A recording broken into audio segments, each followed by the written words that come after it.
Welcome back to our series From Self Leader to People Leader. I am Jaleesa Dallas, and I am excited that you are here. And here is where we cultivate courage by breaking barriers to our success, bolstering our belief for greater confidence, and building brave, bold behaviors to optimize our life. Therefore, creating belonging internally and externally in community. If you have been along with us for this series, last week we talked about self-management and what that's like when it comes to leading and experiencing fear, rejection, and opposition. And so if you missed that, I encourage you to go back and watch that video. And so today we're going to be talking about leadership as it relates to gifts and talents, how we can delegate, and then also what collective leadership looks like. Because at the end of the day, as leaders, we don't know everything and we can't do everything. So how can we make sure that we're involving everyone on this leadership journey? So let's jump right into it. So leaders often appear to have it all together, when in actuality, that's not the case. And gifts don't necessarily equate to perfection. As we know, perfection is sometime attempted to be achievable, but never actualized. And our gifts don't equate to perfection. And so with that, we have to acknowledge the myths that we are all knowing when it comes to being leaders. Because for me, I'd rather be always growing instead of being all knowing. I want to have a growth mindset and where I'm learning, I'm applying effort, I'm seeking feedback, I'm looking at my progress over time, as well as planning so that I can make sure that things are in alignment with my intentions and the impact that I desire to make as a leader. And so in previous videos, I've talked about emotional intelligence and specifically self-awareness. And self-awareness is us looking at our strengths and weaknesses. It's us identifying our triggers as well as ways in which we learn, our values, our beliefs. So when I think of leadership as it relates to our gifts, our self-awareness is so important in helping us to really highlight our strengths and weaknesses. And in that, being able to be comfortable that we're not always going to, again, know it all and be able to lean on others to be able to help us navigate this thing called leadership. So when you think about it, I am someone that is very much of a vision caster. I have big ideas, and depending on what it is, I can get granular in those ideas to looking at it step by step. But sometimes I have identified myself as not so much being the systems oriented person. Again, I can cast the vision, put out the big idea, but creating the systems behind it can be a little bit challenging. Sometimes I just rather recreate or re-envision something than to stay consistent with a system. And not because I don't want to stay consistent. It's just easier for me as someone who is a visionary and someone who is able to cast out those ideas and those visions. So systems can be a little challenging, but what I can do is lean into someone who is a bit more detail oriented, lean into someone who can help me to be more strategic in developing this system. And so that could be a colleague, that could be a peer, a friend, another business owner, someone that maybe you all can work in tandem to help each other build skills in areas for which you have limitations. Now, when it comes to the power of delegation, delegation is trust in action. It's not dumping tasks. Just because you can't do it doesn't mean you just dump it on the next person to be able to do it. It should be intentional and it should be very strategic, especially as a leader when I hope you have identified the gifts and talents of your employees or folks who work with you, being able to delegate responsibilities fitting to the ways in which they can thrive and be successful. Of course, we want to add a level of challenge to that, but in those instances, we don't want to dump tasks on people just because our to-do list is excessively long. So with that, The benefits of delegation to yourself as a leader and the people for which you may have leadership over is that it empowers team members. Again, giving people responsibility in moving a project forward and moving and driving an initiative gives them some stake in the game. Also, it develops other skills in the people that you are collaborating with as a leader. As I mentioned, I'm more of a vision caster, and someone may love the systems, but if I flip-flop, if there's a delegation opportunity where I may ask for them to give me an idea or innovate in some way, it could definitely challenge them to step outside of their norm to be more creative.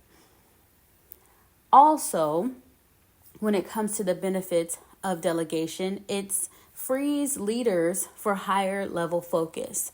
I know that as I cast vision, I'm really processing, I'm really kind of digging through, okay, well, how will this work? How will this benefit the masses? What problem am I solving? I'm using critical thinking, and I need space and time to be able to do that. But if I have other tasks and responsibilities that are bringing me down from being able to cast out that vision, then it's going to be difficult for me to really function in the leadership capacity that I have.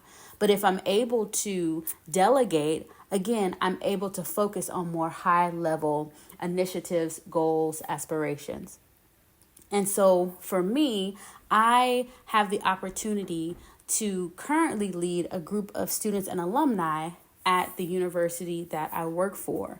And granted, most of them are in classes and also are employed. So I'm working with the non-traditional learner. So they have responsibilities on their own for which they have to do in their daily life. However, when I'm able to delegate something to them, I am considerate of what they already have on their plate, while at the same time giving something realistic for them to work through, while also taking some of those tasks off of my plate so that I can re-envision strategies for them to develop them personally and professionally.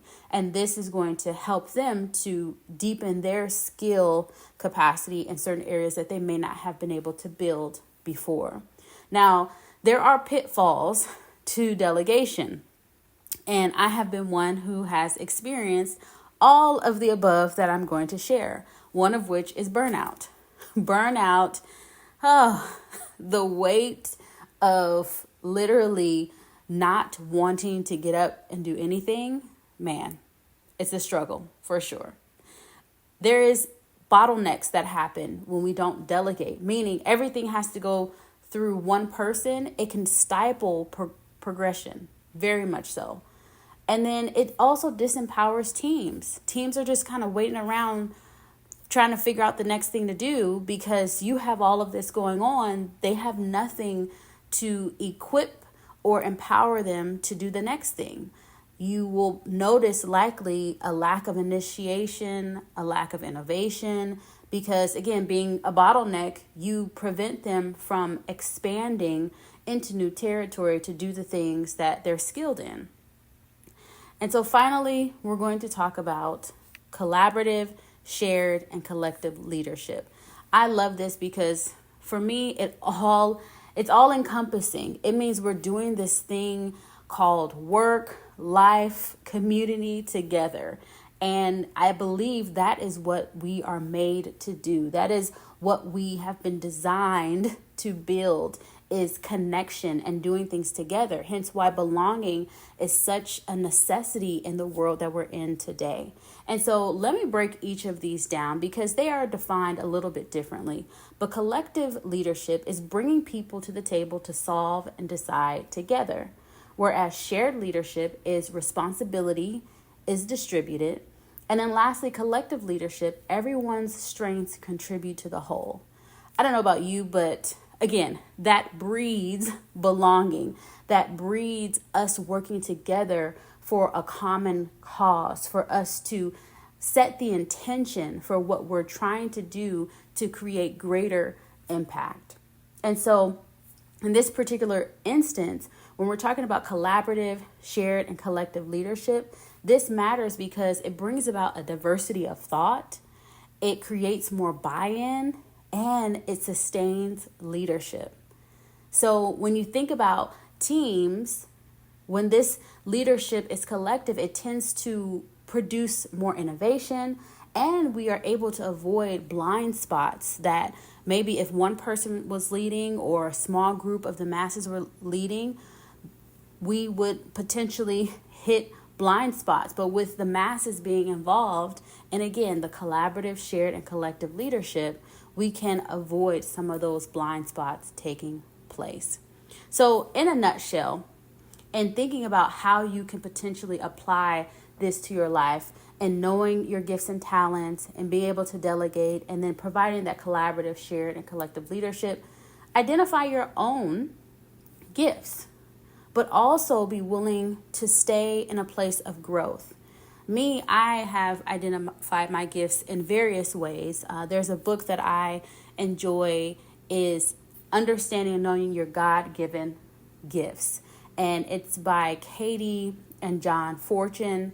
And they just talk about innate gifts that we have. And I believe there's 7 of them. I cannot recall them all by name, but I know for myself, I am a teacher. Hence why I do these videos on a weekly basis. Teaching is what I love to do, and I do it in various capacities. Though my current role in my full-time position does not require a whole lot of teaching, I find places and spaces where I can incorporate that. And then also I do it on the business side of things when I do training and development. So I know that that is a gift and talent of mine. Another thing that you can do practically is practice delegation with intentionality.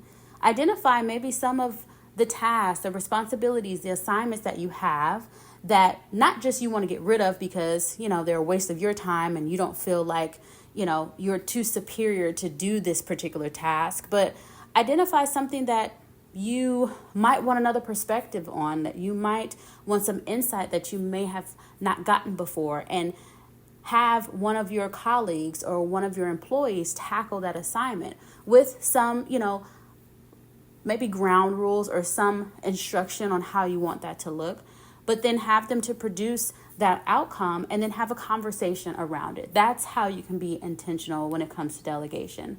And then the last thing, create spaces where collaboration and shared leadership thrive.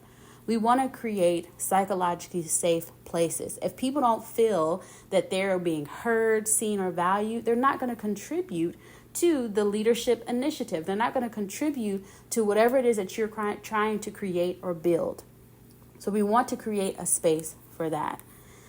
And again, I am glad that you joined for this conversation on knowing our gifts and talents, the power of delegation, and us doing leadership together.